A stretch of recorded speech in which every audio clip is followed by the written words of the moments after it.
Welcome, friends, to the Great British Mickey Waffle, and do we have a nighttime spectacular of a show for you? This may be a trip down memory lane, or maybe a celebration of the here and now. No matter what, it's going to be a discussion of all the best nighttime shows at Walt Disney World. Welcome to the Great British Mickey Waffle live. Now my wheels in motion and my windows open with the wind blowing in my hair. I'm driving down the highway, gonna do this my way. I can feel it in the air. Here I go.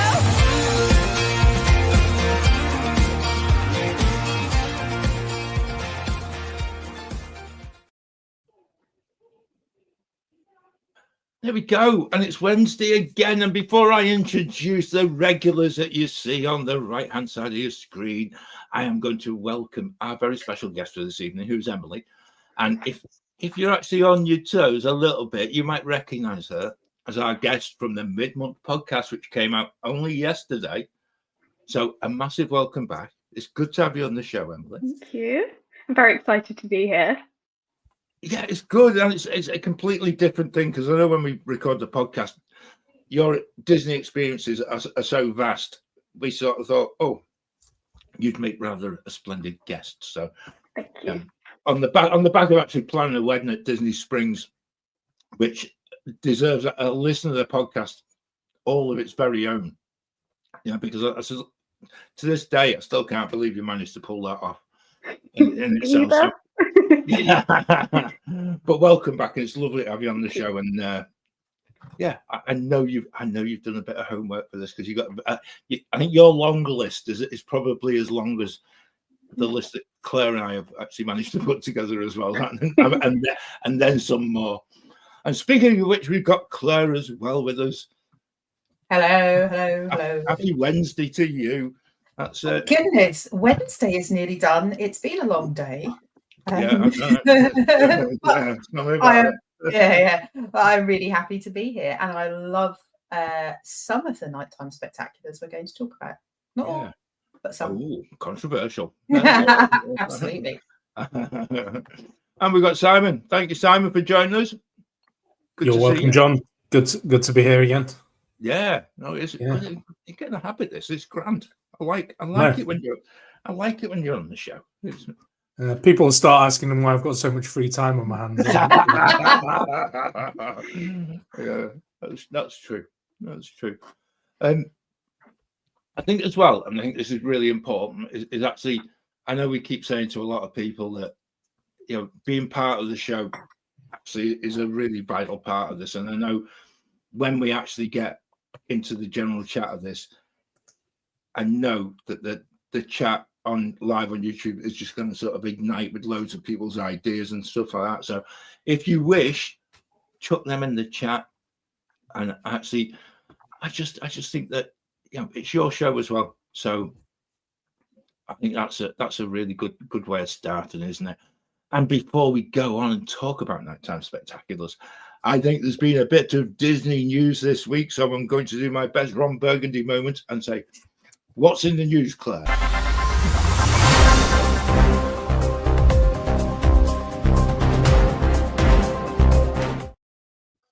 Look at me getting all the buttons right. And I've got to say, I'm just going to jinx it now, but actually, that's it. We're sorted. You can sort of rest easy that you pressed every button in the right order and things like that so far. So I always press the buttons in the right order, John. I don't know what you're talking about.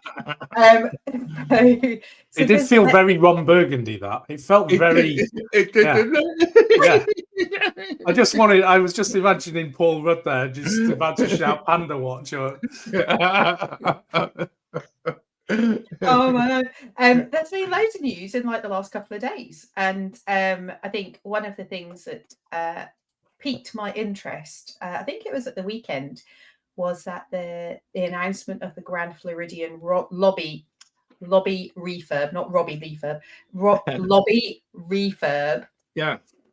Broke in terms of the fact that actually the lobby is going to be under refurbishment for the rest of 2025, and currently the gingerbread house for Christmas is on hold and may not appear. So that was quite a bit of that took the internet by storm. I think it was Saturday or Sunday that broke. I think it was before then, Claire, because I remember seeing it. I'm thinking, oh, they've hidden that, so we didn't have we didn't have the opportunity to actually address that issue last Wednesday. Yeah. And so when it was revealed, and I actually feel that at the moment, no matter what Disney announced, everything is just like, yeah, when you put your head in your hands and just like, who on earth Rubbish. signed this off? Yeah. What you're It saying is, is and it's all actually- rubbish. It's all rubbish. It John. is. There's nothing positive. It is. It is, and I really do fear for,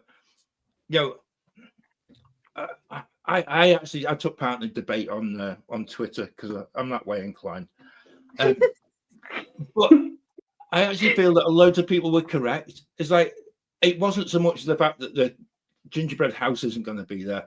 Okay, we can understand that. We've been in that position with other hotels, but for them to put a bar in the middle of the lobby of Grand Floridian, I just feel that, who signed it off? Because actually, as a hotel, it's not only is it a beautiful area, but it's an area where you've got a lot of children who are coming and going, things like that.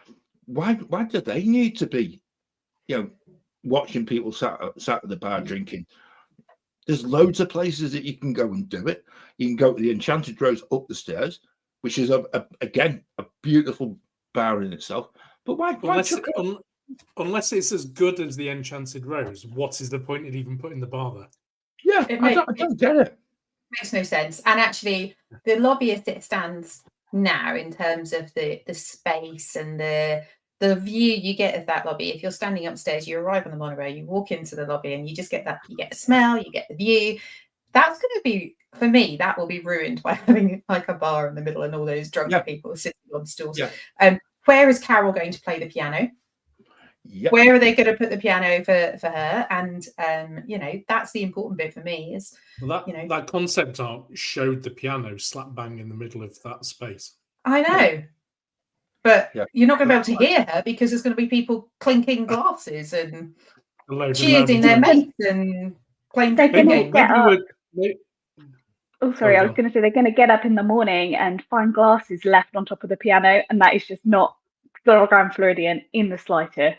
No, that's not okay under any circumstances to put a drink on a piano. It's a what they should have house. done. What they should have done is just brought back the afternoon tea. Right. They should have just reopened that. Or you could put the band back on the balcony. That would that for me was Where's my time true. machine? that Let's go back to would have- pre-COVID Grand Floridian. There we go. Yeah. That'll solve the problem. Restore it and how we- it was. We're all Yeah. happy. Yeah, But think with that's the exactly Enchanted it. Rose there. Enchanted Yes. Rose bar from now, plus all of the old stuff pre-COVID. Perfect. Yeah. I think that's Hannah agrees. solved Thank it. you, Hannah. In the chat Yeah. says, "Bring back the orchestra." We agree. It's and John. Hi, John. Nice to see you in the chat. Yeah. And yeah, we know Is the why. tea coming back there? Is it No. going to come back? I can't imagine it made enough money for them. To be honest with you, it wasn't enough covers. It was expensive to do. My guess is it probably wasn't. It was always wasn't busy. money though. making. yeah. Well, apart from the last 5 years where it's been shut. But is that the thing though? And this again comes back to somebody sat in an office and just looking at the accounts of all of these things. And if it's not making enough money, the very simple answer is we'll just put a bar in. Because actually people will go and spend money at a bar. I wonder because sometimes when you leave the parks, there's the little men there with their iPads and taking like market research, and then sometimes when you come home, you get a survey sent to you, and they do that market research. Would you like it if this happened and this happened and this happened? And I kind of think maybe they forgot to do that with the Grand Floridian refurb because guest experience. I can't imagine anyone going, do you know what I really want? It's a bar in the middle of the lobby. Yeah, I think so as well. I don't think any guests have said that. No, so it doesn't make any sense to me. No. Anyway, that was a bit of news from the weekend. I'll just pick up on something that John has actually put in the chat as well. And this sounds as if it's highly secretive.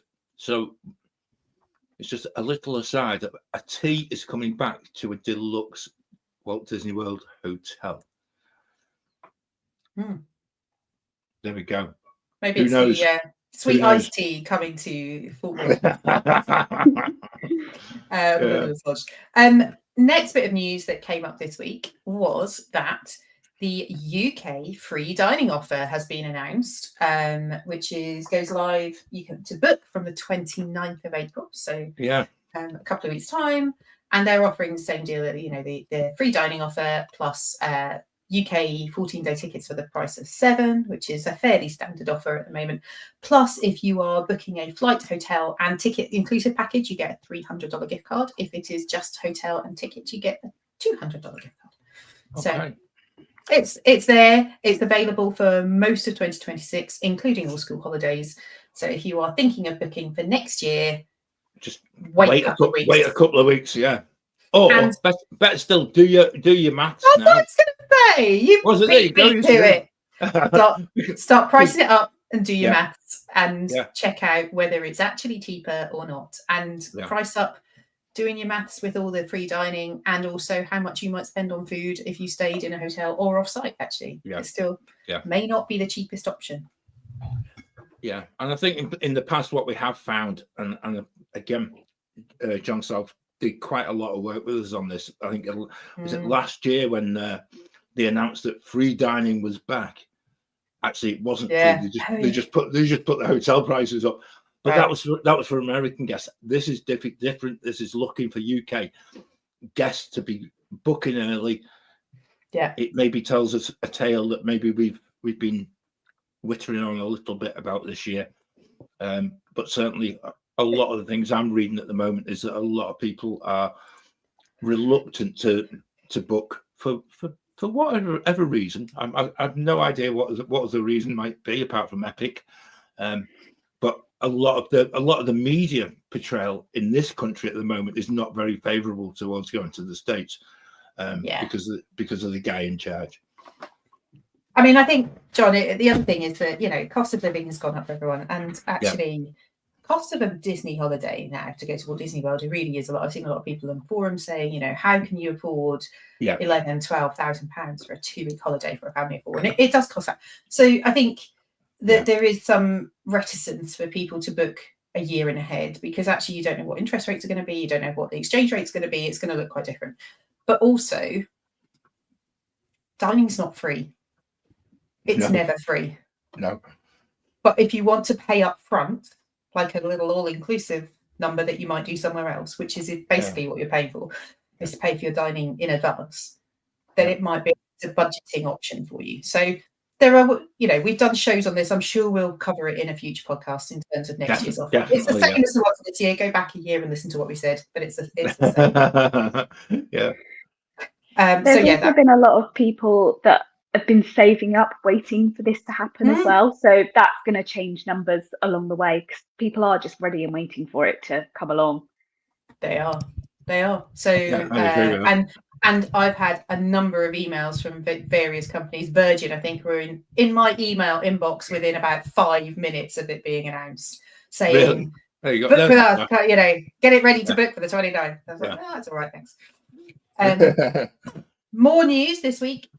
One of the first building permit has been applied for. Permit news for the Cars area in Magic Kingdom. So the permit has been filed for what is essentially the project offices, which are going to sit outside the park in the cast area between I was going to say Splash Mountain. Tiana's Bayou Adventure. No, you were right. You were right first time. Big Thunder Mountain. So that bit behind there, where there's no guest access, it's all cast area. That's where those offices are going to sit. And I expect they'll set up some porta cabins with a kettle in it, like they would do in the UK, and then. That's where it's all going to be run from. So we're expecting the work to start on that Cars area in 2025. There's been some new released artwork which gives a slightly better view of what's included, and people have been sort of zooming in and trying to make sense of it. I don't think you can. I think it just shows that Tom Sawyer Island's being filled in, the Rivers of America are being filled in, and there's some cars. That's kind of what it shows. Yeah. So It's beyond that, always nobody vague knows. enough. Always vague Right. enough that they can pretty much do still what they want at the end of the Yeah, of day. course. And Get there are away people with who are zooming in to like times a million, trying to make out the people and what they're wearing and all of that stuff. It's going to be what it's going to be. We'll find out. But I'm sure if you look on the internet, there will be somebody that's taken this with a whole load of Google Maps snapshots, right, and overlaid it with that. I think that's why Ben's not here. I think that's what he's doing. So that permit news this week, and then another piece of news that actually I was a little bit disappointed by, and I don't know if anyone else saw this. This happened within the last 24 hours. Is they have released on Instagram the images and video of the new Walt Disney World custodial costumes. Yeah. So going are the white trousers and white jacket shirts, and that costume is going, and they're going to be wearing bright blue trousers and white and blue tops. They're keeping the custodial badge, with the broom on it. They said that that's really important to the cast members. But so the white is going, which I think is kind of characteristic of Walt Disney. I understand it's probably not very practical, but so those costumes are changing in the next month, I think. So if you want to see it it's on Instagram on wdw.ambassadors. They showed some video footage of the custodial team updating their costumes. And the very last bit of news is actually test track related, because actually, again, this is where Disney have been very clever this week. They keep coming out with these different tales as well, because we've got test track vehicles have been revealed. They actually, they just look a different version of the ones that were there. They look like the old ones, just dark grey, not light grey. Just change the colour a bit, change the in-car. It's like having the car radio replaced, isn't it? It's just an updated little screen that's a little bit different, things like that. They really don't. I'm sure some of them. I know some of them try. Some of the things I'd seen where they really tried to big up the fact that it was just a nice new paint job, and they sort of listed out new seats, updated paint, full vehicle wraps, redesigned interior graphics. It's like it's all just the same thing. It's the same car. You just painted it. That's it. Yeah. I like that. Right. And it won't have OnStar on the screen anymore. It'll have something else on that little screen. Absolutely. If the screen worked. Yeah. I wonder if they replaced the seatbelts, because they were pretty manky. Hopefully. You would hope so. You would hope so. Seatbelt. But it's dark grey. Looks like the old one. Yeah. Still sits 6 people. End off. Yeah, and that's a bit I couldn't get my head around that. It's the fact that if you're going to do it in close for that length of time, it is the most awkward sort of configuration of a 3 and a 3. You maybe would have thought you'd gone for like the usual car of 4 or car, 2 at the front, 2 at the back. I don't know. I guess that's what fits on the track, and they've not changed the interior that much. So yeah. Who knows? Anyway, that's the news as of today. I'm sure something else has happened in the last hour while we've been prepping for the show. Yeah, you never know. You never know. Just before we crack on, I'm just going to say, I'm going to rattle through these. So, in the chat, we've got Sean.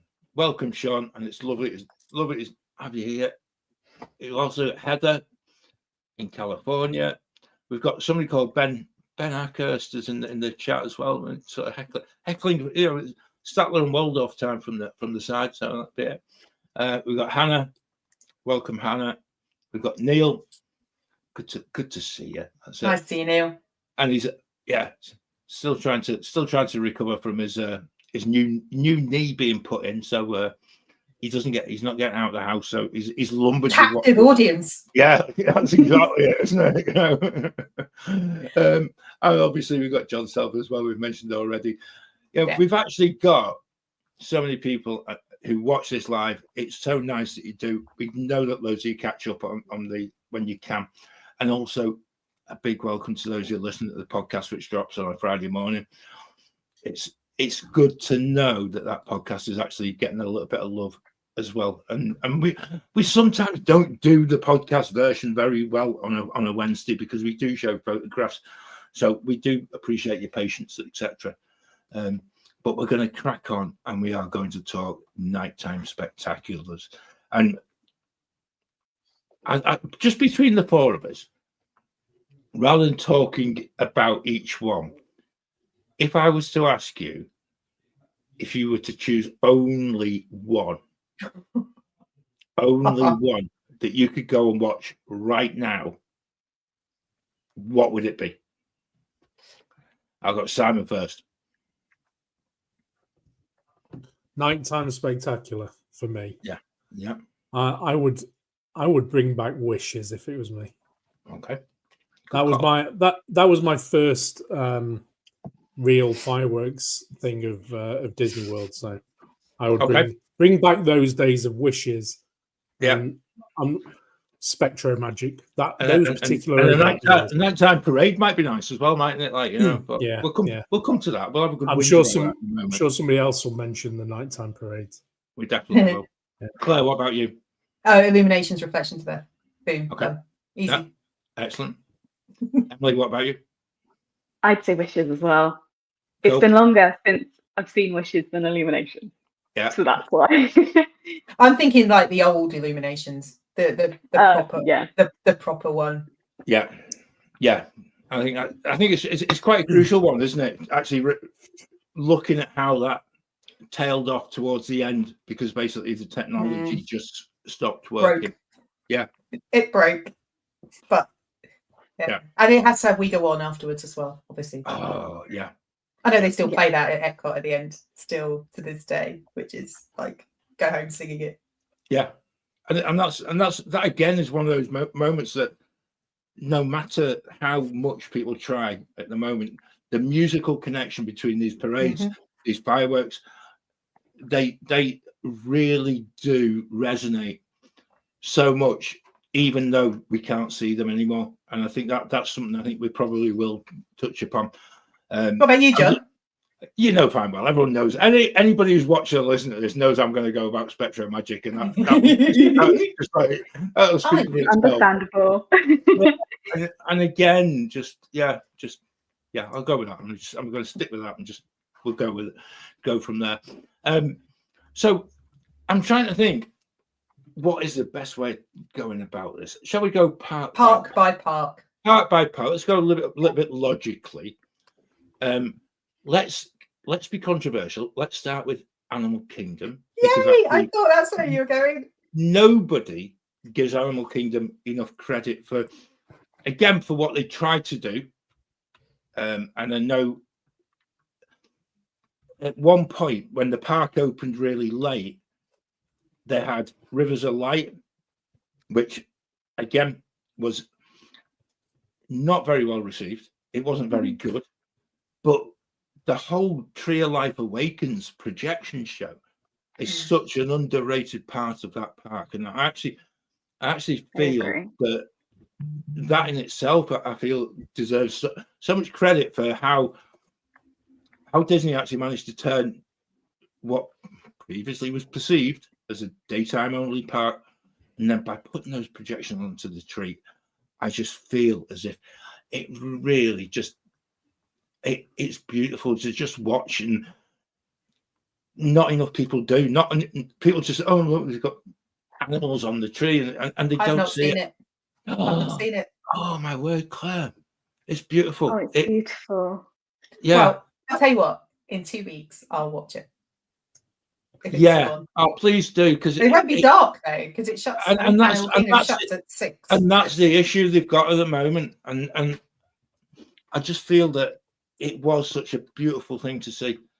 But yeah, it's one of them, isn't it? But I just thought that needs talking about before we go into the big hitters of the nighttime spectacular. It created such a nice atmosphere in that area as well. There's loads of space there, isn't there? There's tons of space, and I think they don't capitalize on that enough, really. Yeah. Presumably you could watch it from the back of the tree as well. Could you watch it from around the I'm not- walkway between Africa and Asia, or did they shut all that down? I never Oh, did, so I'm not sure. No, I always watched it face on because Mm. actually it was, like you've just said, Emily, it was like a collective coming together. And I think in this day and age where we don't have nighttime parades currently, it actually did a job of that collective being a little bit like you'll find it in Epcot, and we'll talk about it shortly. But that whole bit about the end of a park day and actually just taking your time before you leave and just acknowledging some of the things that you maybe seen on the safari, some of the things you'd seen as you maybe walked through the park. And it did it absolutely beautifully. And I really do. I miss it because actually it's something that, again, some people just don't know it's there. And I think we'll find out as one or two of them are very much like that. It really felt like a sprinkle of pixie dust at the end of the day, is how I always felt whenever I watched it. It was just a lovely way of leaving, a lovely way just to end and spend a few moments just relaxing, That's watching a nice the way show. to describe It's it. wonderful. I like that. Cracking way to describe it. You used to have the nighttime safari there as well. Yeah, It it worked out. That didn't work very well, did it? No. In the sunset. But yeah, Animals in the dark. Where are you? Where are you? Can't see you. well, just the football floodlights to show you where they are, John. Yeah, no, it's just like Defeats the aim of the game. it certainly did. It certainly did. One of the things, and this, I know, kind of going a little bit off topic, but actually, one of the things that Josh found out last year as a cast member is, as part of the animal safety and animal protection, the late openings and again the late safaris and things like that were thought to be upsetting to the animals, which is why they actually stopped doing it. And it was a deliberate decision to actually roll back the opening hours, so that I think they get an accreditation from some wildlife, the ADA, whatever it is. But it's the ADA. But it's just that whole thing where you get ranked, in how well your welfare and your caring for your animals, and because of that, they actually were able to go up a grade. Purely by stopping the nighttime part of it and proving that they were not unduly stressing the animals. I know that I had a conversation. So I did Wild Africa Trek about a year ago, and our guide Logan, who I had met previously, on a previous tour he did with Caring for Giants that I was on as well. He was amazing. He was friends with Peter Pan when he first started in Walt Disney World, and now he works in the animal bit. And he's an incredible cast member, an amazing guy. And he was telling us that that actually some of the issues were that because the animals actually do get into a routine and they go to their barns at a specific time, when they introduce those evening safaris, it really caused quite a lot of trauma for the animals. They didn't want to go. They were like sort of heard, where the giraffe barns are, because when you go around the corner on safari, that's where they're all loitering. And so he said that it was really difficult because they were trying to coax the animals out so that people could see them, but actually the animals were all waiting to go to bed, basically. Apart from the 3 or 4 species who they leave out in all weathers, which are basically the wildebeests and the dogs. And a couple, there's another, I can't remember what the other one was, but they stay out in all weather anyway. So he was telling us about the fact that it actually upset the routine that the animals had already gone into. So a bit like my Labrador tells me when it's dinner time. She's an amazing time teller. Apparently the animals on the safari, they know when the park shuts. They have that diurnal rhythm in terms of it's time to go to bed, it's time to go to the barns, I'm going to get fed, and whatever it is. And it just didn't work because they were doing that, but there was still trucks going around. So just didn't give quite the same experience for anyone. Again, a nice little message from John Self in the chat as well, talking about the AZA. They approved nighttime stuff at Busch Gardens in Tampa, which maintains the same level on that ranking list as Animal Kingdom. So again, hopefully this could be something that, you know, maybe our little accountant guy who sits in the office, you know, who's cutting back the budget of everything else, maybe decide, oh, I tell you what, let's open Animal Kingdom a little bit later, so we can actually do Tree of Life Awakens, and we can do just Pandora in the dark. Oh, it's beautiful, absolutely beautiful. Just leave 7:30 because like the sunset in Orlando happens in about 4 minutes. Yeah. Yeah. You literally go to the restroom and come back and it's dark. Yeah. So if you just do like 7:30, then you could get some of that rather than 6 o'clock in summer. I sadly think it's also impacted by the other shows that are going on. I've heard that fireworks from Hollywood Studios particularly were stressing out some particular animals. So they had to lessen the fireworks in those shows. So imagine that plus the nighttime, maybe that's then a bit too much. So I do think, unfortunately, it's impacted by the other parts, which is bad, really, because it's beautiful at night. It is, but good that actually, from a welfare perspective, they put that as a priority. Yeah, that's the good bit. Yeah, it is. It is. Is that Animal Kingdom done then? It is. I was just saying a little mention that Hannah tried to derail us, right? Because I did put it up. Rivers of word that rhymes with light. I have to admit that's the first time I've ever called it Rivers of Light on the show without just putting a little nod into the. I was being very professional about things, but thank you, Hannah. Rivers of Light had beautiful concept art. That's all I can say about it. I think that's probably the best way to describe it. I like that. Yeah. The artist's impression was excellent. Beautiful, yeah. Yeah, it didn't quite work out. Let's move on. But it was compounded as well, though, by the fact the Jungle Book show, I think, was more well received than Rivers of Light. Yeah. So when they took the Jungle Book show away and then Rivers of Light, everybody went, "Can you bring back Jungle Book?" Yeah, because that really is poor. Yeah, I think it was just unfortunate how that didn't really land. It didn't help that it was delayed either, so they had to build it up even more. Yeah. So when it landed, it was just disappointing. It is when you look at what they do in World of Color in California, and how amazing that is on water. And it just didn't work. It's okay because they gave us those flying balloons instead during the day. I can't remember what that was called, but it wasn't that. Kite tails. That was even worse. But that was just a means to keep those jet skiers on in jobs, wasn't it? Because they had them at Epcot forever, so they needed to give them another job at one terrible show. They had a lease on the jet ski that they needed to use. Oh dear! Right, let's move on. Should we go to the studios next? We'll keep people in suspense for the final two. And you go to the studios actually has quite a rich history of fireworks shows, and I do have to mention, we've been through many different sort of iterations of what is currently on the Chinese theatre, as part of that Disney Remembers, which is a lovely show. However, you go back about 10 years and you had the Frozen Summer and the Frozen Fireworks, when the hat was still there, I hasten to add, was quite something else. And they never really managed to replicate that.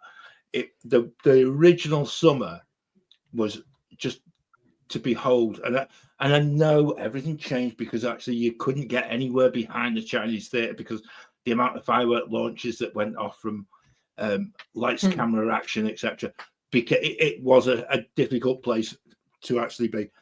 But boy, what a show that actually was, and really just so engaging for everybody who was in the park. And I just felt that was, it was being the right place at the right time to see that. There was also Symphony in the Stars, wasn't there? That was the first projection show, and then that was. I remember I remember watching that once, and then it got taken over by Star Wars. So there was a Star Wars version which was on for quite a while, and that was a really good time because they had like the Star Wars stuff in the daytime and the parade coming up up Hollywood. That was brilliant. Boulevard. That. Yeah, it's really, really cool. Quite so that was, immersive.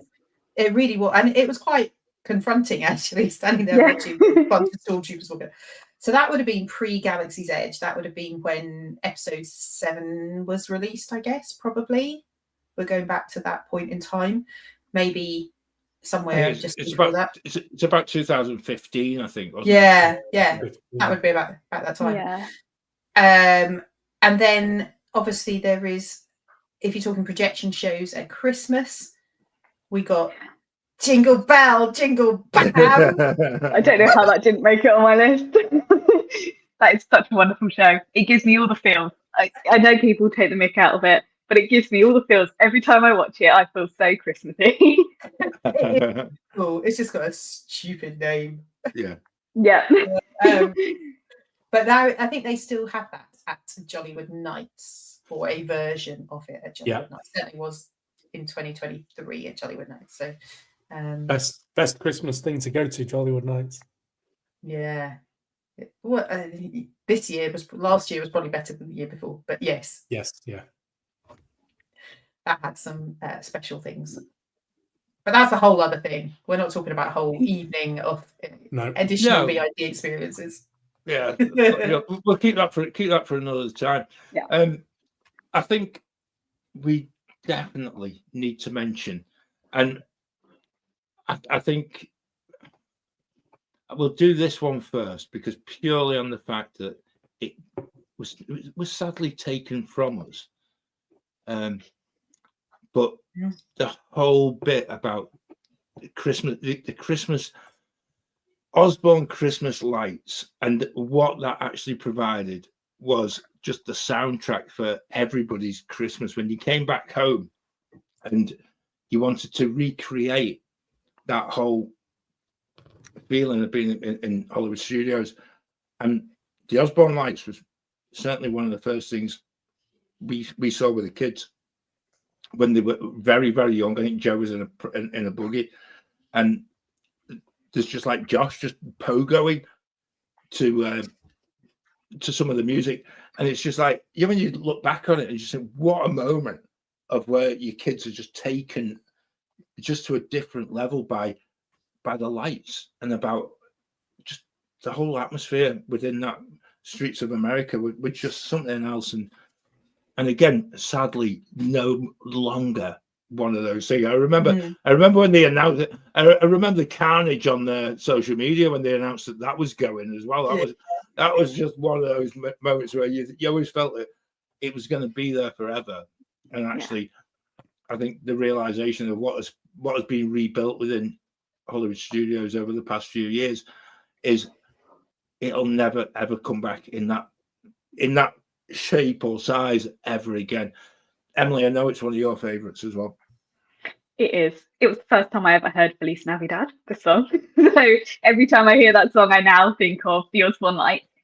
I just remember standing right in the middle and just spinning. And it's so beautiful. I love Christmas lights anyway. So the fact that there was just so many, it is one of my absolute favourite things that they used to do. One of the favourite things that they've ever done at Disney, to be honest with you. I just loved it so much. And it's so sad and so devastated that people that I would like to show it can never see it, never experience it. Yeah, and I've got to say that whole thing, you had so many songs in there. Was it Trans-Siberian Orchestra music that they had? It was like they did Carol of the Bells, and then I think they did, is it a Mad Russians, whatever. I can't remember the exact name of it, which is a horrible thing to say. But again, go and check out Trans-Siberian Orchestra, because they end up coming. Back in the days when people didn't download stuff, I actually bought CDs of the music. It's dead easy now. You just download it on your phone, don't you? So it's but again, it just left an imprint on you, and that's a Mad Russians mesmerizing. Christmas. I think that was the one, and then Christmas Eve Sarajevo was the other one.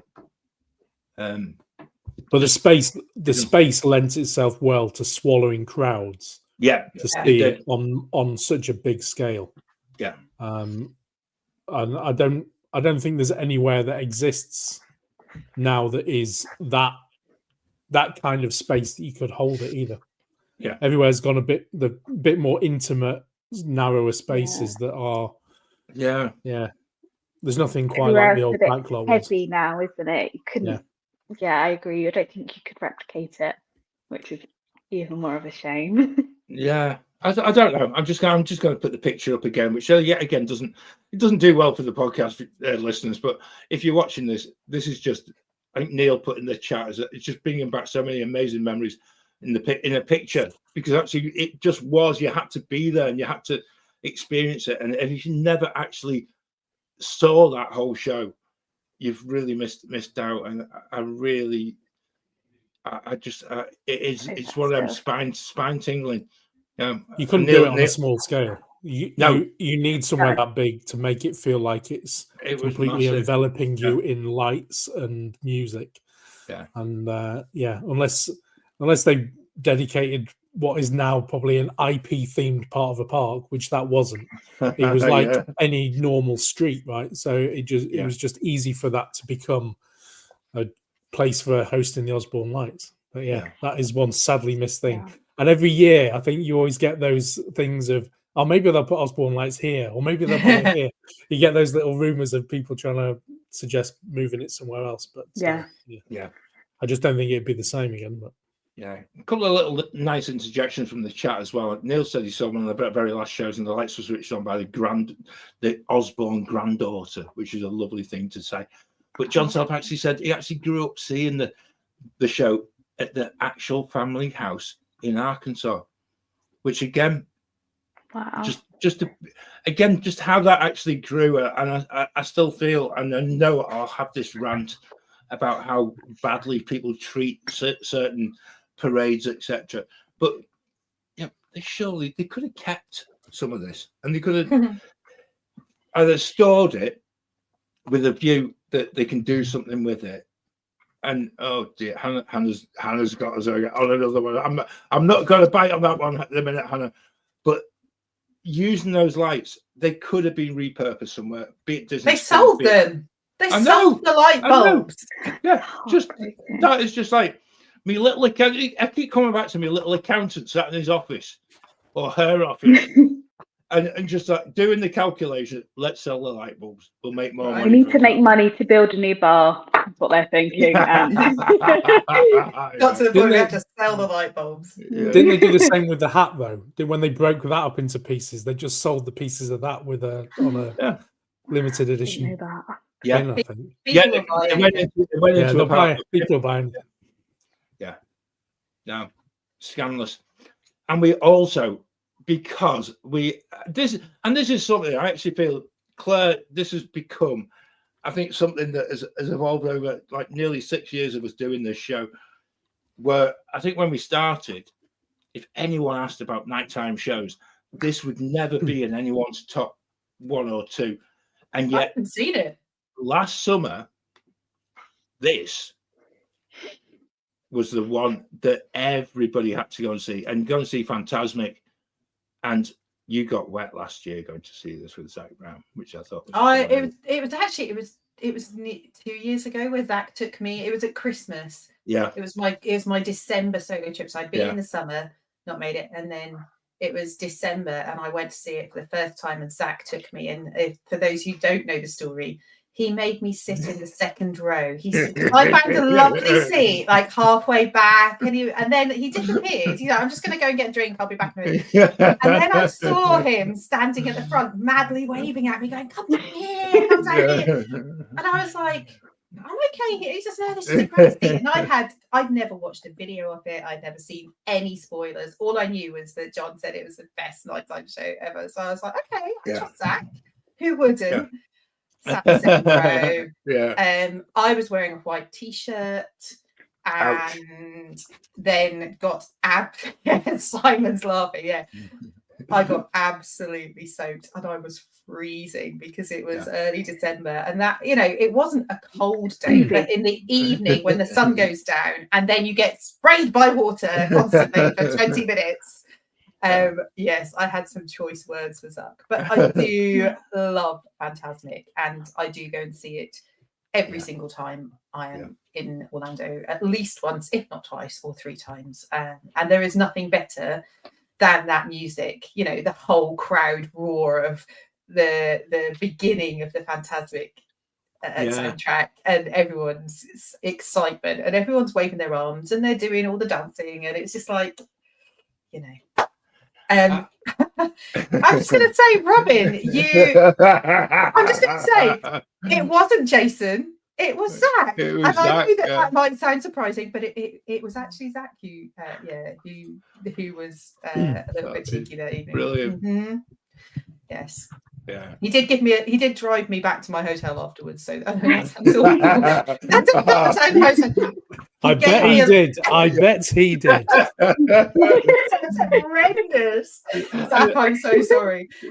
He gave me a lift home so that I didn't have to get on the bus in a wet t-shirt. There you go. Oh, I'm making this worse. I'm like, you are, yeah. you know.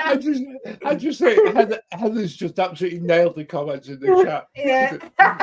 Some imagination, huh? Yeah. Like, wonderful. Oh, man. Sounds like no imagination required that evening. I know, right? Exactly. Digging a hole. Digging a hole. Love you, Zach. Oh man.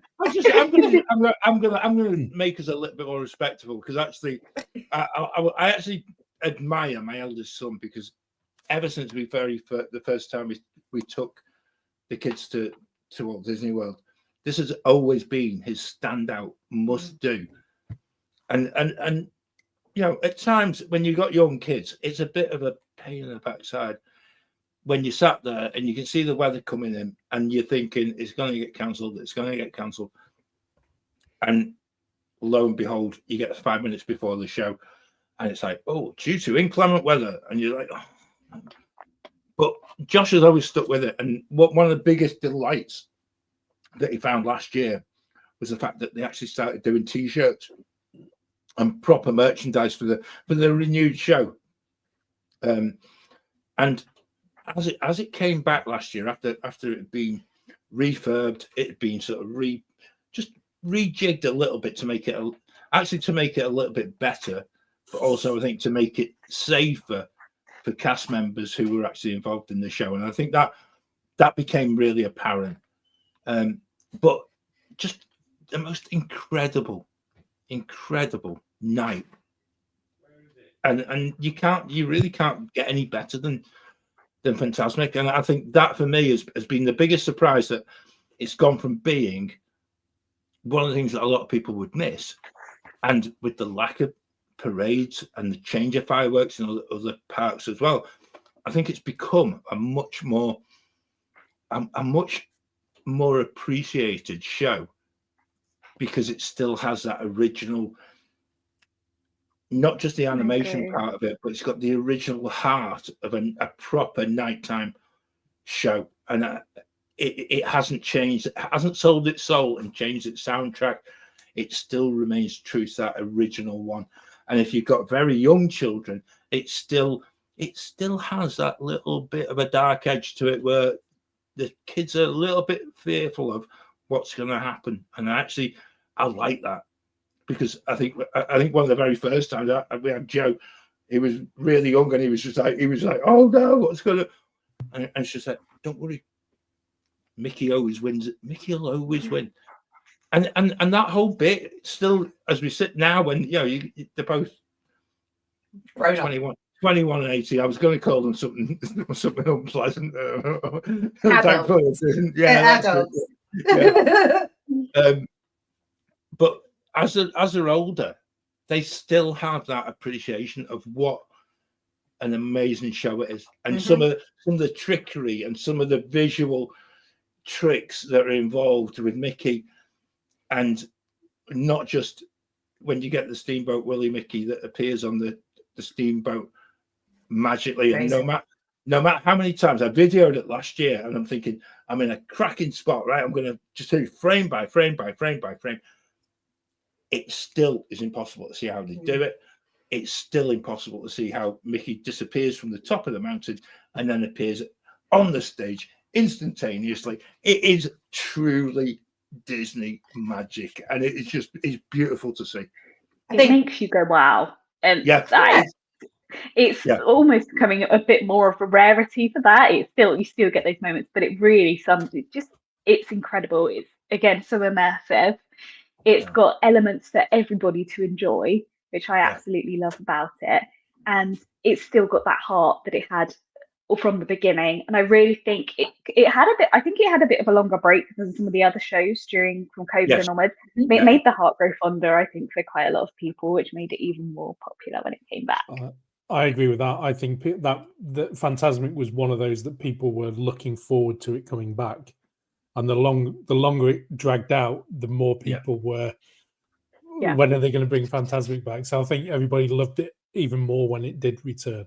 And then the fact that it was not changed.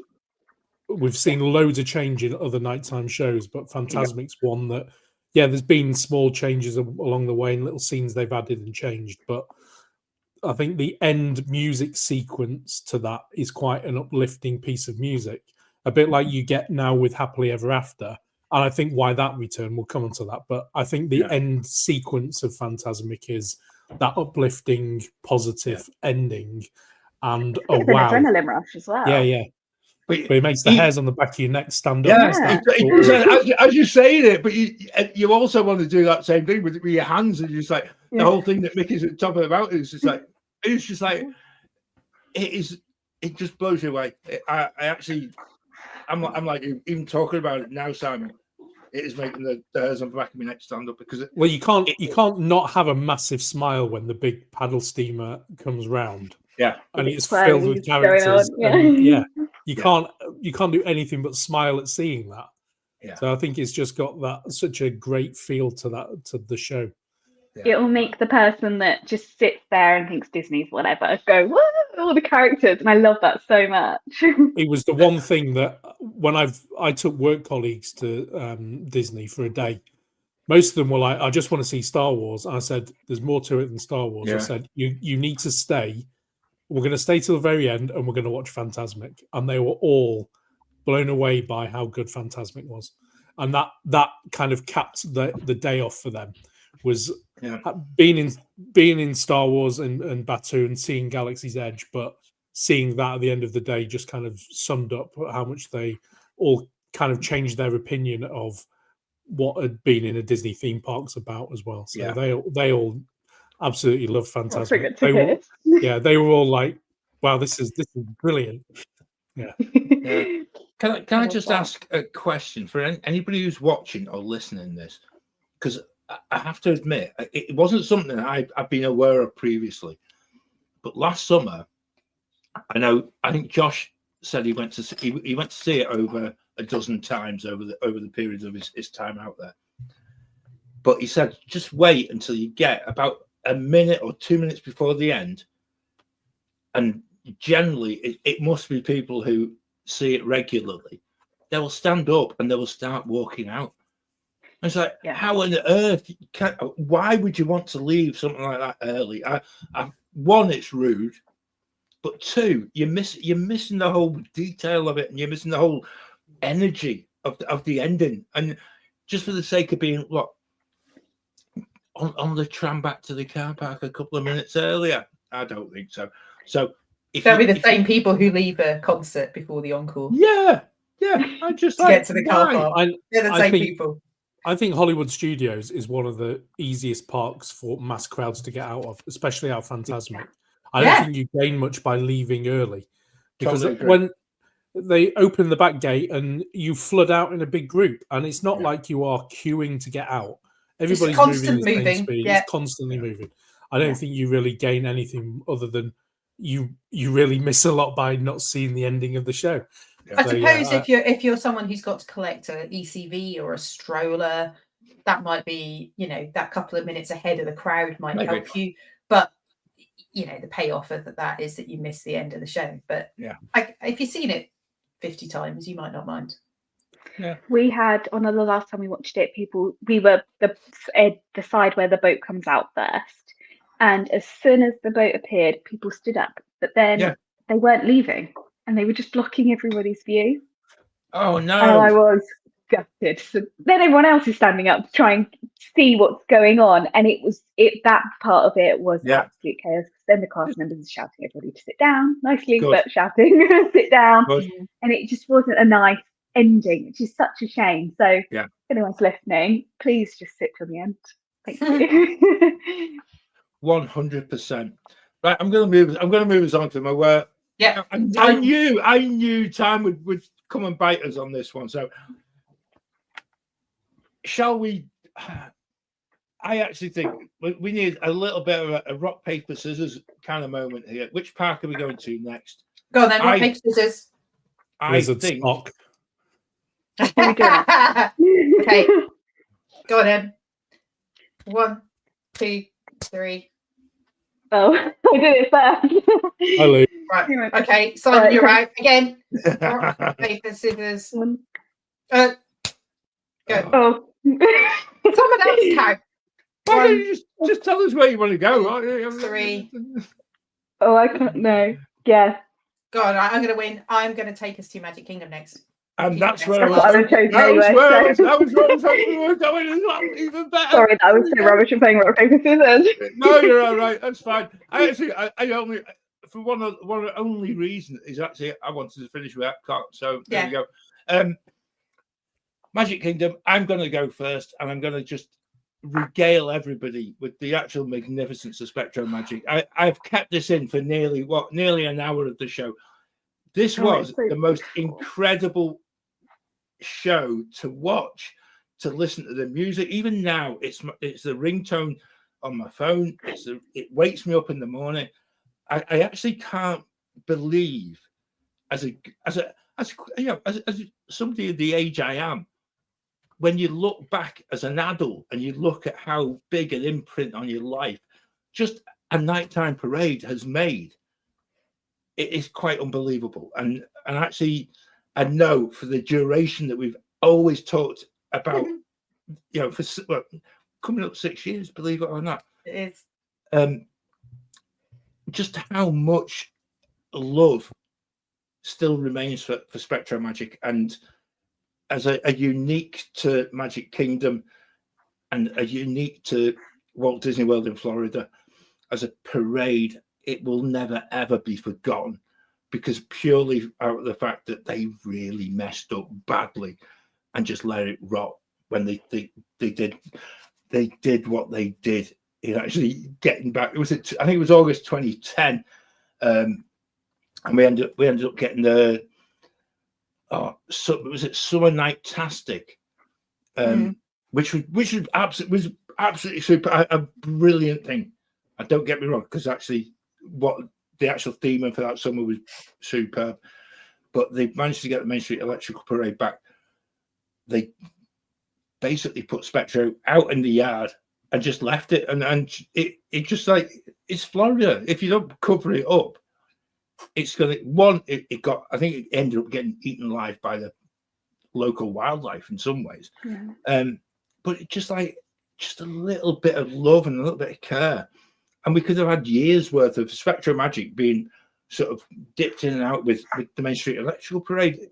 To me, it just seems criminal that they did it, and it still ticks the boxes for me.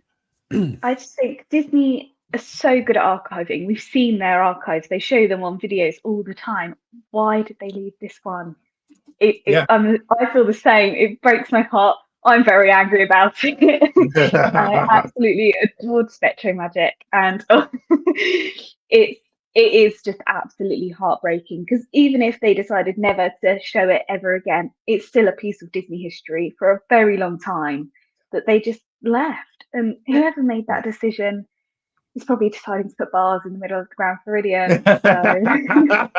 there are the odd bits of Spectro that's still alive. So anyone who's watched Festival of Fancy Parade, I know we talked about this when we did our recap from last year, actually, that little Sebastian that sits on the front of the Little Mermaid float, he was recovered from the Spectro float. So there is still a little bit of Spectro there.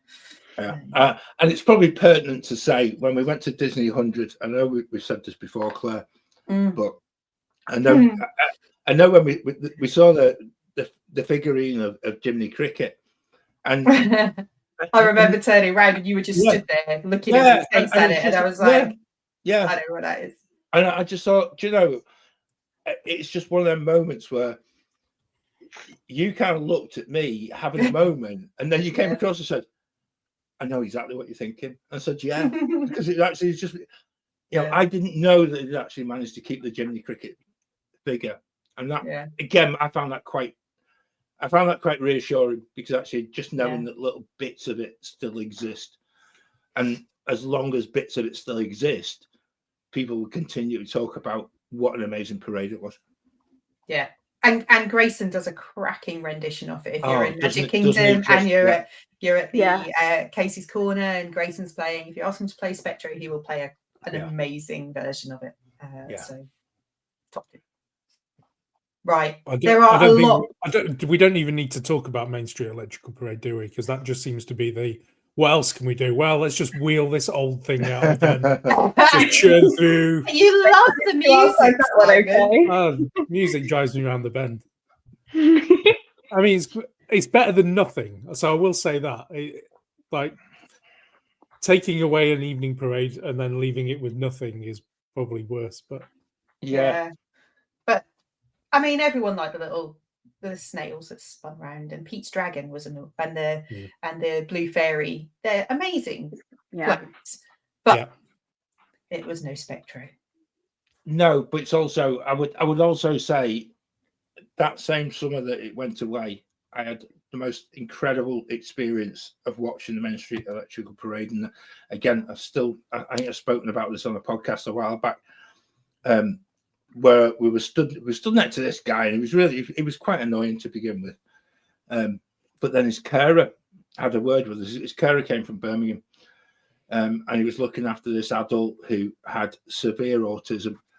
And he was chatting I was trying to video the parade, and this guy was chatting all the way through, and the actual joy and the actual delight that he got when I've got two young children with me, and they are seeing an autistic adult just having the time of his life in seeing Goofy on that lead parade float.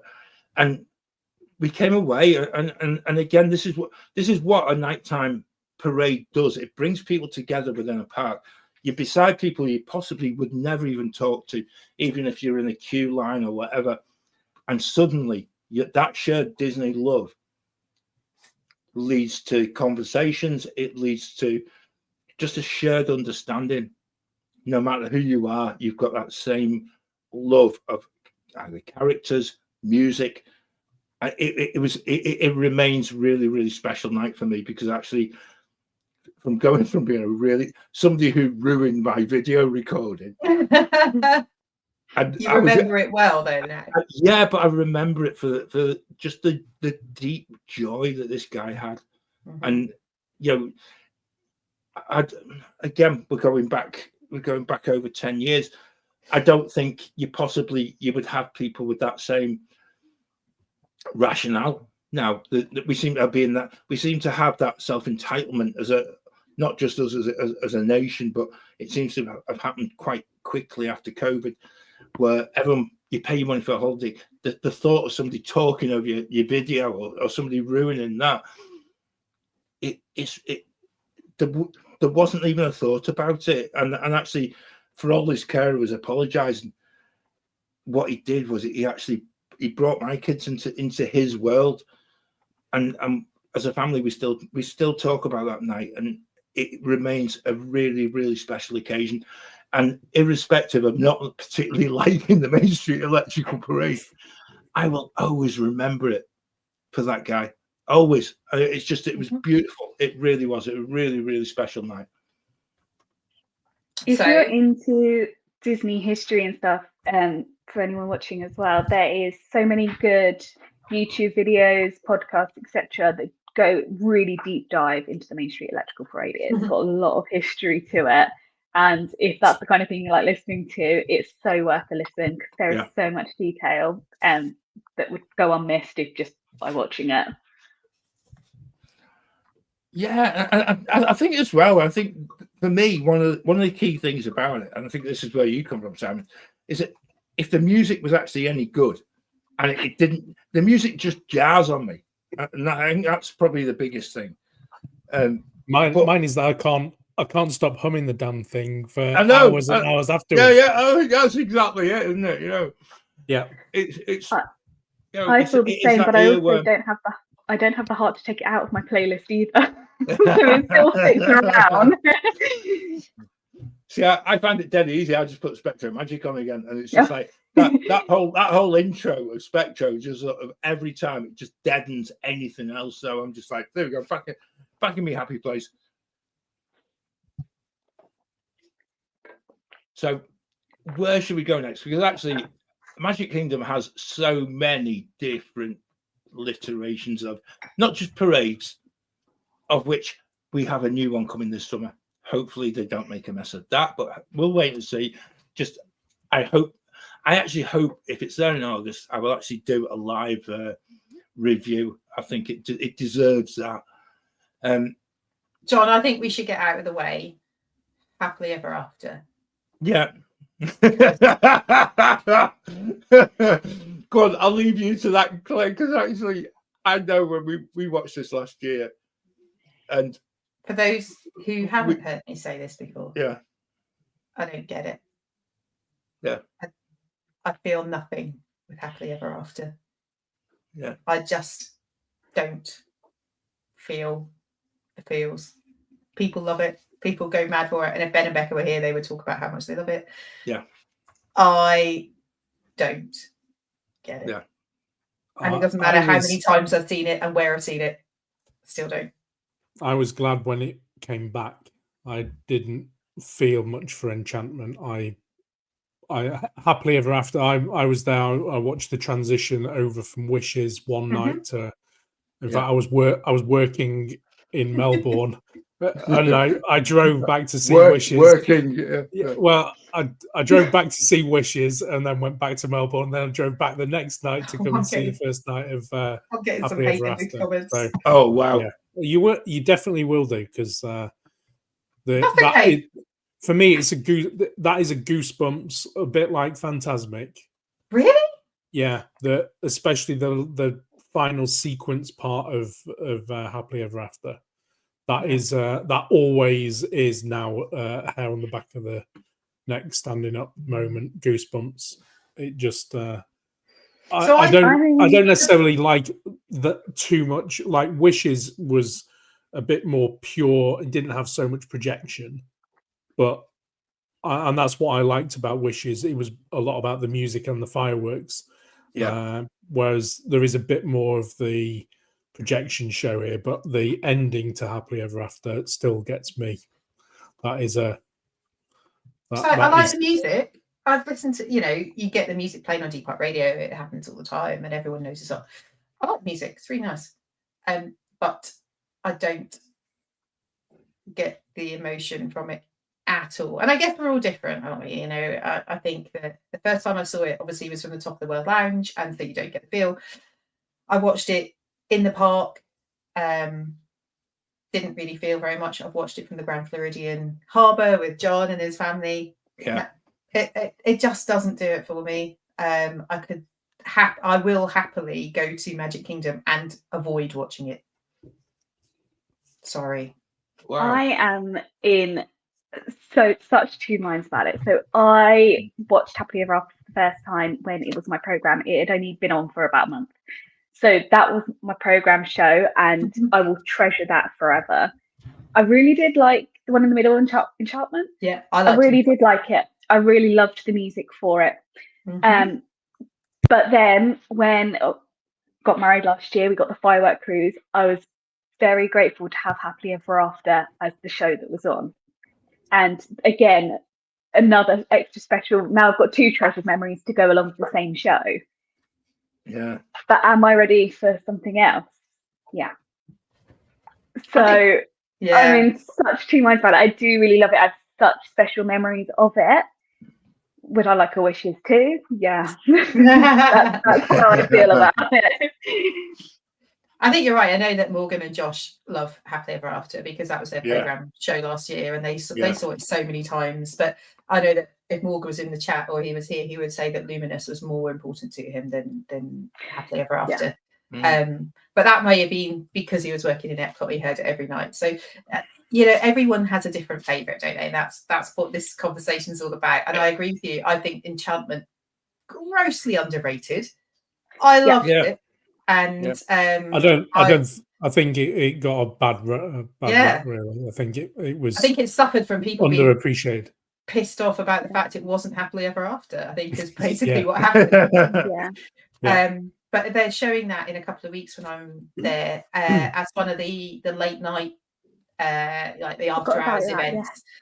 Cool. And so we aren't paying to the after hours event. Really like that, but we will watch Enchantment from the Grand Floridian just because it's. I think the music's awesome. So yeah, I agree. That also left me with the feels afterwards, and I think some people didn't have that, but it still got me. It still got me. There was a moment if you're in the middle of Main Street and the projections just were, and that was like the first time I'd really experienced that overwhelm. I thought it was really good. I think we're hitting different buttons for different people here. Yeah. And actually, I feel this is really important to point out. Is actually there is no right or wrong answer to any of this. Different people do have different favourites. It's interesting in the chat. Samantha said about Enchantment was great. It was the first show that they saw, and I think that again really does lend itself to just how much your memories of a nighttime, either fireworks, parade, etc., are based upon when you saw it first. And again, I know I always hark back, to the good old days. Pre-COVID, John. That's no, I would go further than that, Sam, because I'm 2019 PC. Yeah. But no, even going back to Wishes, I really do feel Wishes for me just hits a chord musically, visually, and just again, just that very last part of Wishes. You could be the most mardy person in the world, which at times I do try not to be. That's a good northern word. Mardy, yeah. Mardy. But it does me every time. It's the same. I have the same, John. Yeah. I can't understand why it does it. And it's the music, it's what you're actually watching. And I remember the last time we saw it, and as a family, we were just in floods of tears. And we didn't at that time, I don't think we realized it was the last time we'd ever get to see it. And we're like, why are we crying? Yeah. And the kids are like, why are we doing this? It's like we're meant to be enjoying it, but it's happy. It's actually happy tears. Yeah. But just as a way of being aware of just what emotion goes into a trip and the planning that goes into a trip, and that whole part, that emotional part of it for me, hasn't ever been replicated either in Enchantment or in Happily Ever After. I don't have that same ability to just completely lose myself emotionally, and I feel I don't know, it's not a bad thing, I hasten to add, but if I actually went and watched Wishes again, I know exactly the point. I know the exact. There is a point. moment. It's the bit where Jiminy Cricket goes, and it's the Blue Fairy, and it's from that moment on when the whole crescendo to the show starts, and I'm just like, that's me. I am completely wrecked every time. And for me, there's something about the child voice, which is like, I wish I may, and the kids, and then the firework, the single that comes across the top of the castle, all of that moment.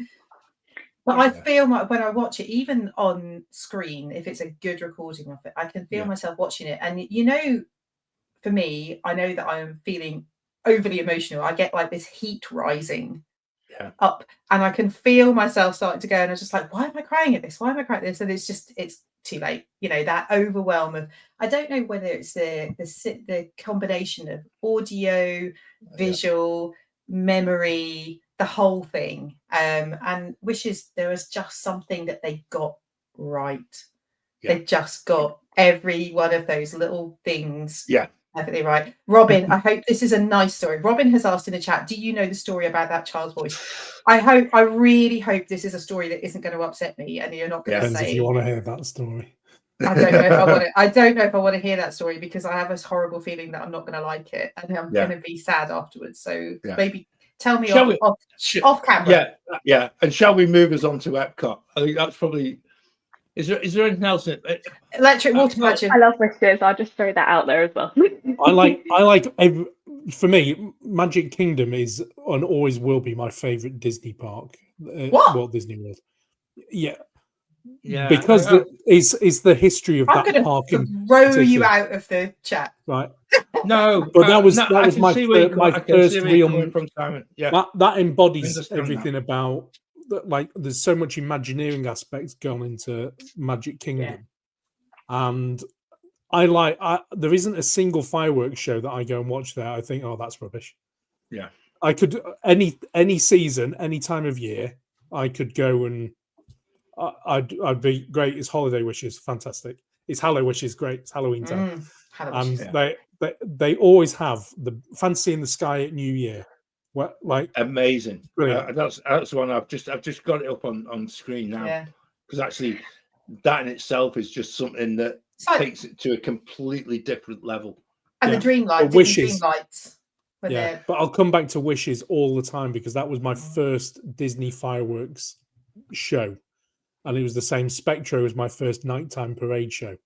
And those have that special part, like you, John, that they take me back to that first. They come together as well for me. The first experience of Disney and like live entertainment like that, and it just tugs at my heartstrings. The Wishes music, and back to that time. Straight away. Back to 2009. Yeah, and I feel with Wishes there's parts everyone can relate to as well, which is again another reason it touched so many people's hearts. And who doesn't have wishes? Who doesn't have dreams? And it really, it's the ending. You can do it, you know, and everyone loves that feeling. So that's just perfect. It really is. It's one of them really weird things that I don't think if you've ever seen it live, it stays with you for life, and that's the only way I can say it. John, it's 10 to 10. I know, and we've still got to go to Epcot. So, quick mention of the electric water pageant, which I think is again a little bit of history. Glorious 8-bit harmony. Let's do Epcot in. Someone gets stuck in your head. Let's see. Yeah, it does. Yeah. Can we do Epcot in 10 minutes? Because actually. Yeah. Oh, yeah. Oh no. That's going to be there, isn't it? The seahorses as they ripple across. So let's go. Can we go backwards at Epcot? Because now what we've got at the moment in Luminous, the Symphony of Us. Yeah, which basically is just sort of making use of that. We didn't make a mistake with Harmony Us. Yeah, Luminous. We did Luminous because actually we got rid of all the things that you hated that we put into the middle of the lake. And okay, that's again progress. I don't know what you guys think about it. I really tried last summer to get the musical side to it. As a fireworks show, the fireworks are absolutely incredible. The use of technology. So we've now got some really high launching fireworks that had previously disappeared with IllumiNations.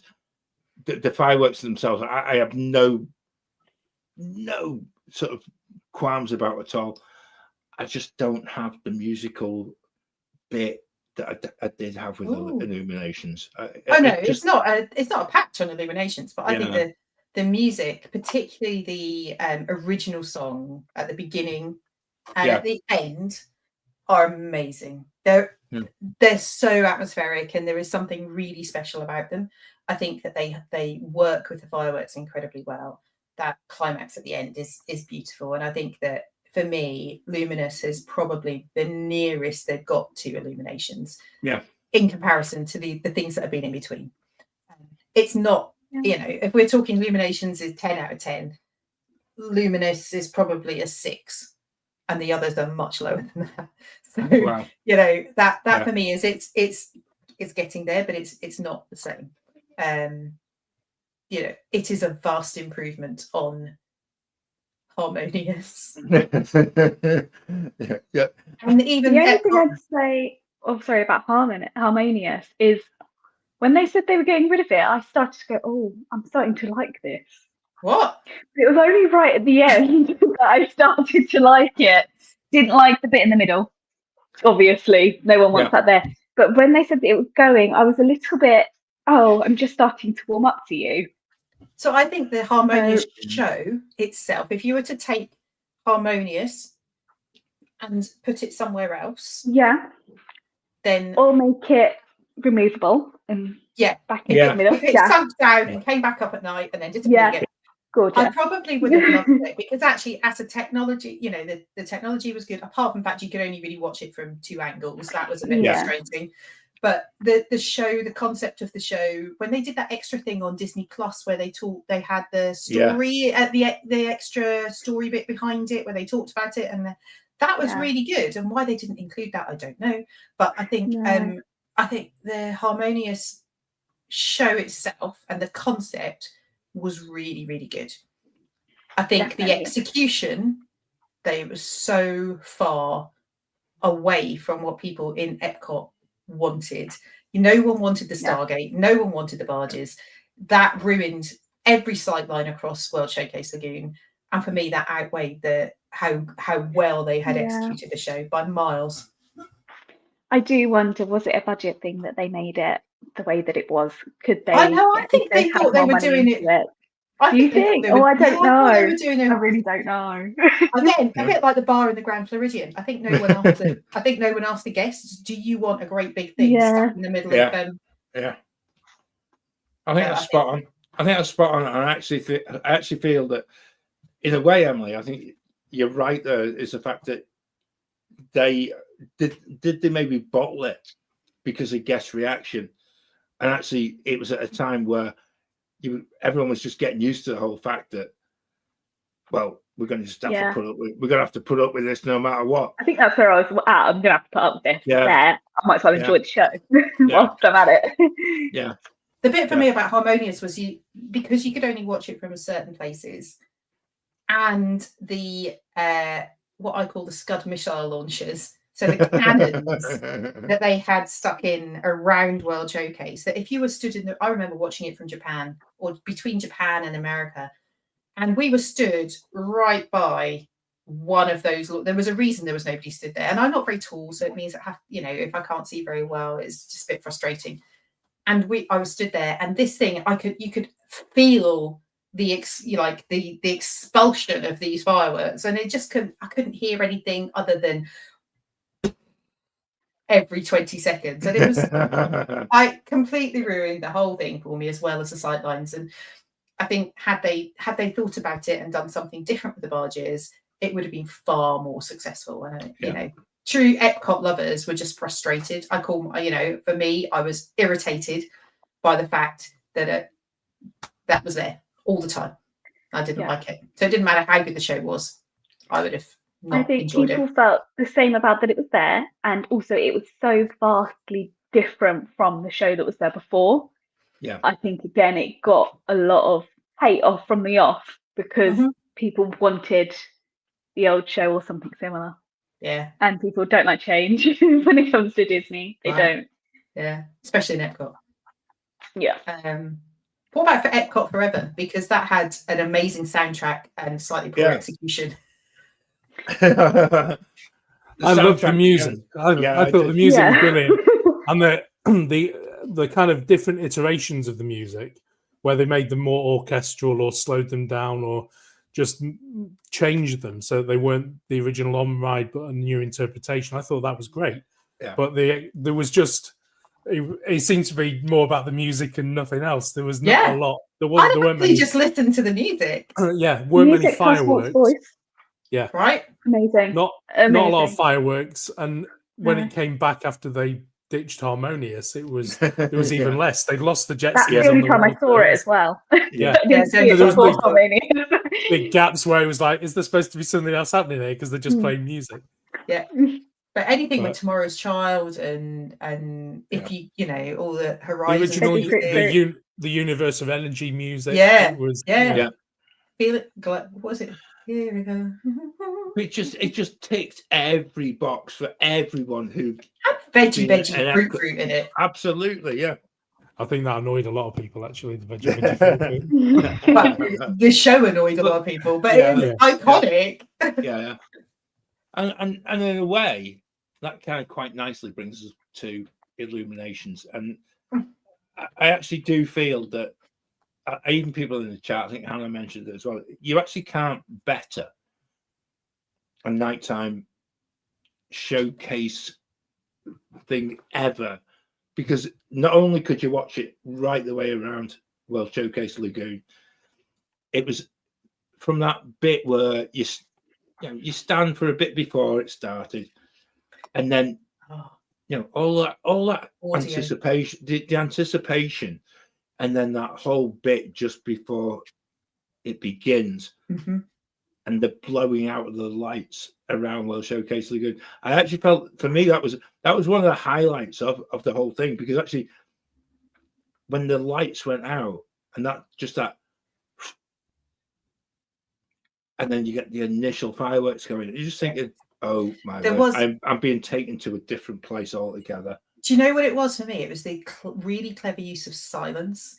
So lots of these things are big and they're loud, and I was talking about the big firing, and I think there was something about Illuminations where it had that drum start, it had and it like all the drums go around, and then the Jim Cummings would just come in and do like the blowing out of and then there was just nothing. Yeah. It made you go.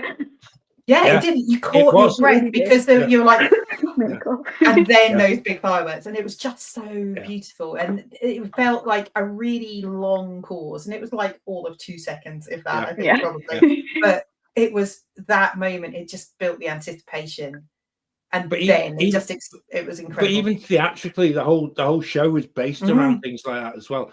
So if you think about how the first part goes with lots and lots of fireworks, etc. But then the bit of where you get the quietness as the globe moved into position in the middle of the lake, and it's just like it's that calming part of it, and the messages that were really being relayed about us all coming together, around the world, irrespective of what country you come from. That's it. I just feel uniting of everyone. Yeah, the message was just so strong, and you're all there to watch. You may be all there to watch a fireworks show, but it had so many little moral sort of undercurrents to it. Very powerful. Yeah, and just sort of. They should definitely bring it back right now. Yeah, they should. They should, and it has a place, I think.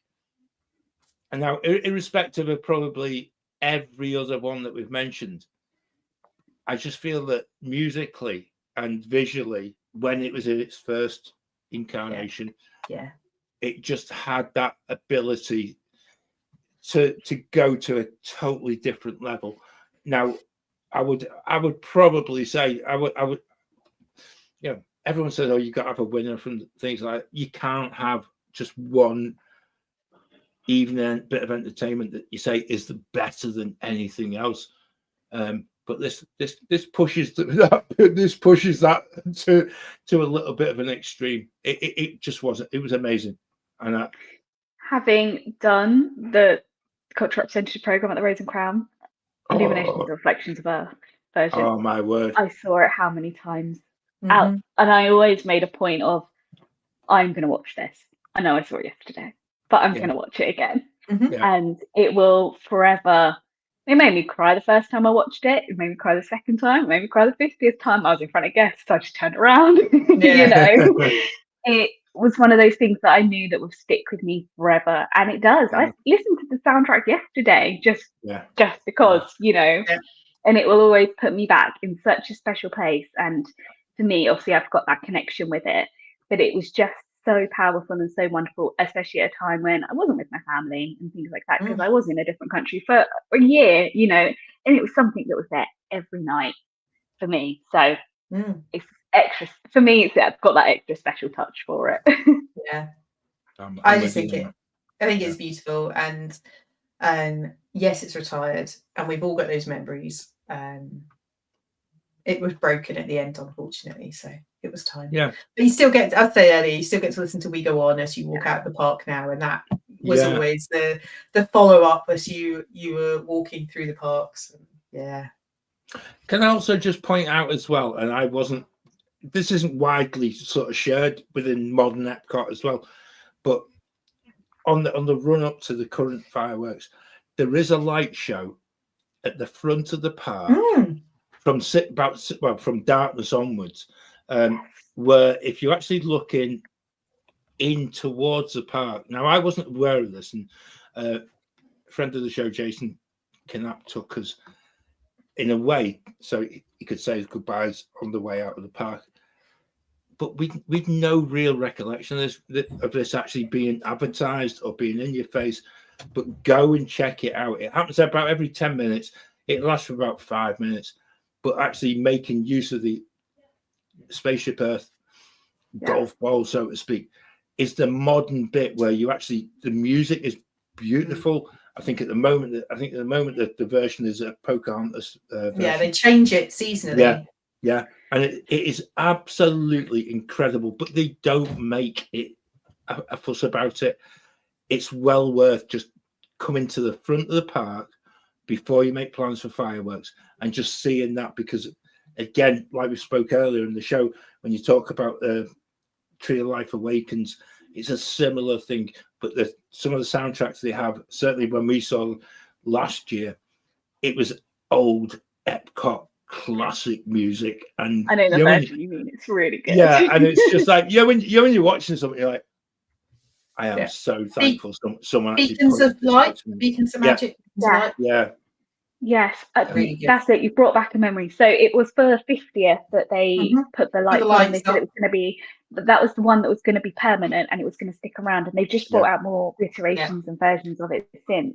When I saw it, they had, I think it was about 3 or 4 different shows on repeat. So we sat down for about 45 minutes. We always make a point of taking an hour to sit at the front of Epcot, making sure we've got the monorail in view as well, because that's all included, and we just sit and enjoy, because it's beautiful and it's calm, and it's usually a lot cooler at that time of night as well. So it's just nice to have to sit down and enjoy it, and it's beautiful. Good advice. Nice what a way to finish an evening. Yeah, but a nice little bit of hidden magic as well to finish. And again, if you are going to the magic at some point this year, go and check that out. And then while you do check it out, please also remember, we can actually, as part of our regular monthly podcast, we can actually take you into each of the pavilions all the way around World Showcase. Eventually. Eventually. We'll get there. Might take another 6 episodes, but we'll get there. We will do it. Which again, I think is just another bit of love for a park which really sets itself apart. Emily, can I just say a massive thank you for being part of the show tonight. I really appreciate you taking the time out, but for being part of a show which I'm going to blame you for it going so long. That's it. Yeah, that's it. Emily's so it was Emily's fault. You got too enthusiastic again. It's good because these guys last week went really long last week, and I wasn't on the show, and I always get the blame. I always get the blame for us going on long. You see, so it's not my fault this week either. Everyone in the chat, thank you so much. You guys have just really kept so many different things coming out of this. It's just absolutely incredible. Neil, I think a lot of people will do exactly the same. I was going to say the same. I now need to just go and watch Wishes in 4K and then I think Wishes. I think YouTube would just be raided for different nighttime spectaculars. It's been. Is anybody going to go and watch Epcot Forever in 4K? Maybe everybody will go and watch that. Just throw that into the mix. I'm going to find rivers. I'm going to find rivers of light. There we go. Perfect. Oh, Great end to the evening. Epcot forever and rivers of light. Absolutely. Yeah, Simon, thank you so much. I know you're. Are you on your holidays next week, or is it just Robin? I'm not. Sorry, mate. You should know by now, John. I know. Apologies for that, man. Oh, dear me. Well, you know where we are if you want to chat and things like that. Next week, we shall mostly be talking about Epic Universe.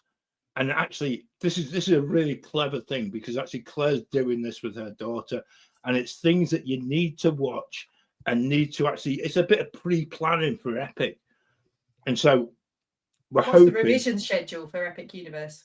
Yeah, I just think it's quite good. It's quite a good one to actually. Yeah, I'm still. We watched The Crimes of Grindelwald 2 nights ago and blew her mind. Oh wow! So yeah.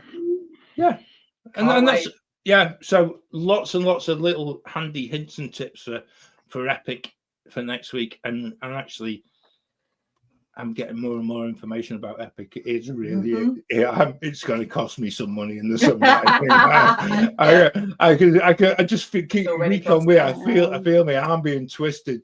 Yeah, continually. A massive thanks, Claire, Simon. That should be way too long. And actually, we'll gloss over the fact, John, that you spent ages whinging on about Spectro. So we'll just gloss over that. Add 25 minutes in at least. It deserves it. There was lots of news tonight, but we did have a podcast out yesterday, and we needed to mention that. And then the next one on the 1st of May will be the next progression around World Showcase. So don't miss that. And if you haven't listened to the first bit, listen to that before the beginning of May, and then listen to the next. And if you enjoyed Emily being on the show tonight, she's on that podcast that was out yesterday as well. So there you go. Everyone's a winner. That's all we want. Thank you all so much. Yeah, really welcome. Absolutely brilliant. Really is. Just again, I say this every week. If you actually want to get in touch with us, come to the Waffler's Arms on Facebook. Send us a message. Get in touch. We are at GB Mickey Waffle across all socials. Just get in touch. Be part of the show. We actually love interacting with people, and until we go to Epic Universe and just sort of take it to another level next week.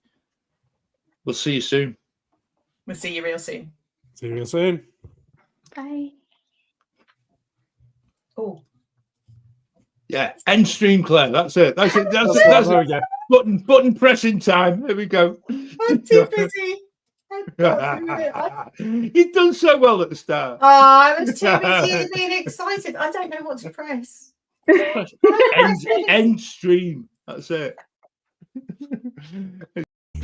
Now my wheels in motion and my